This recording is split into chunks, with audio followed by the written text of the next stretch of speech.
What is up, everybody? Random Writer here. And I've noticed some vloggers are doing things about the zombie apocalypse, quote unquote, or stuff like that, which I find pretty funny and pretty cool.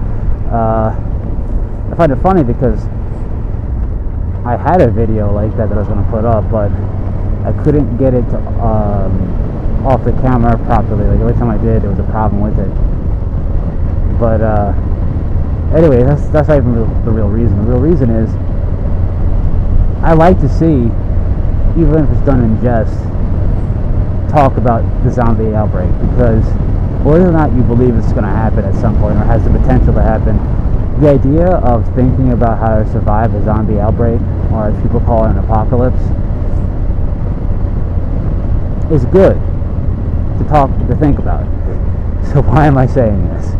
I'm saying this because it brings awareness, not so much to the fact of zombies, but to the idea of surviving on your own in a case where society is broken down. There's a show that I don't watch. It's called Doomsday Preppers or something like that. I don't watch it because I keep forgetting it's on. But similar idea without being as crazy.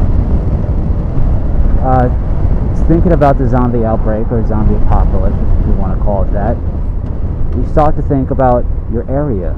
And it's good to think about where you live and what would happen in an emergency situation, because it doesn't have to be zombies. It could be a natural disaster. It could be some type of social anarchy even. The idea of how to survive in a zombie outbreak is not so much about the zombies. That's a small part about it. It's about being inconsiderate pricks and throwing stuff on the on the ground.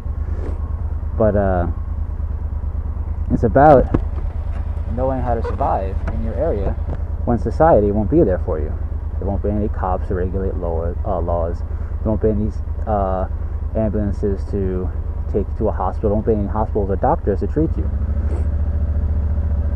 So you're gonna have to know how to, maybe cauterize a wound, or know how to do whatever that way. You're gonna have to know how to protect yourself and defend yourself, how to get supplies like food and water and tools, how to jury-rig and make stuff, because you're not gonna be able to go down to a Walbaum's or a Walmart or whatever to pick up anything.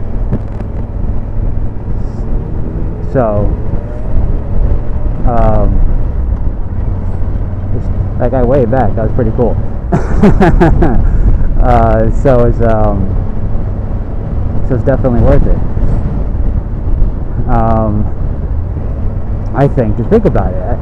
It's at the same time, the reason why I say it's cool to think about it this way as opposed to think about it in what people consider a more serious manner is because it's fun.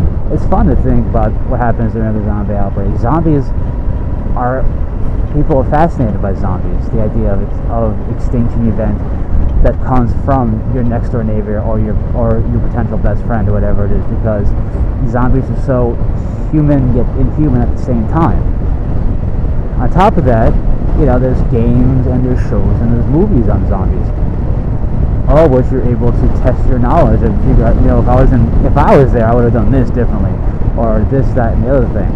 So that's why I personally enjoy seeing the zombie outbreak / apocalypse talks.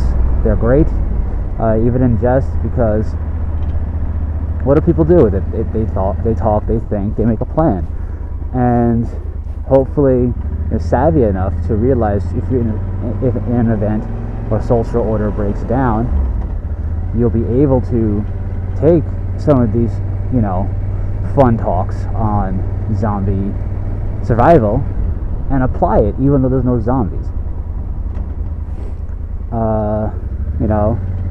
If people are going to learn how to drive stick because they want to be able to learn how to drive every type of vehicle out there in the event that they have to abandon their car, or they have to try and hotwire another vehicle, whatever, and drive it, and it's stick. And the whole reason they learn stick is because just in case something like that for a zombie outbreak, because it'd be fun to learn some new skills to go along with that.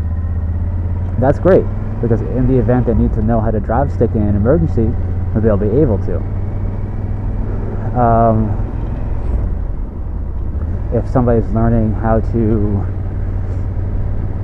flint knap, partially because they find it interesting and because, you know, oh, in case zombies come, I can make a spearhead or something like that, or I can make a spear, or whatever it is.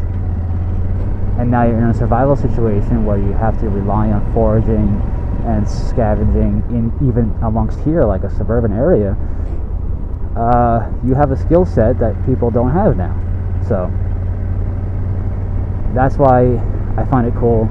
I mean, here on Long Island, me and a couple of buddies of mine started a group, a little division, if you will, called ZED, the Zombie Elimination Division, for fun.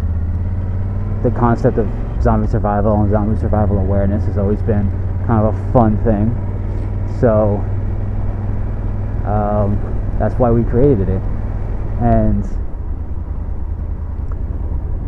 that's why I get a kick out of these little zombie outbreak style, like what if videos in the community and also elsewhere. Just seeing them pop up randomly here and there is always pretty cool. So you know, I think that's pretty cool. So I just wanted to do a little commentary on that. Maybe I'll do some zombie survival videos in the future of myself when I have time, but I'm just stealing some time out to ride a bit because I don't really have the time to ride anywhere, because I gotta go somewhere in like 20 minutes, and I gotta pick people up, so that involves my car. So that's it for me. Anyways, zombie outbreaks, it makes for good you know, what if scenario planning.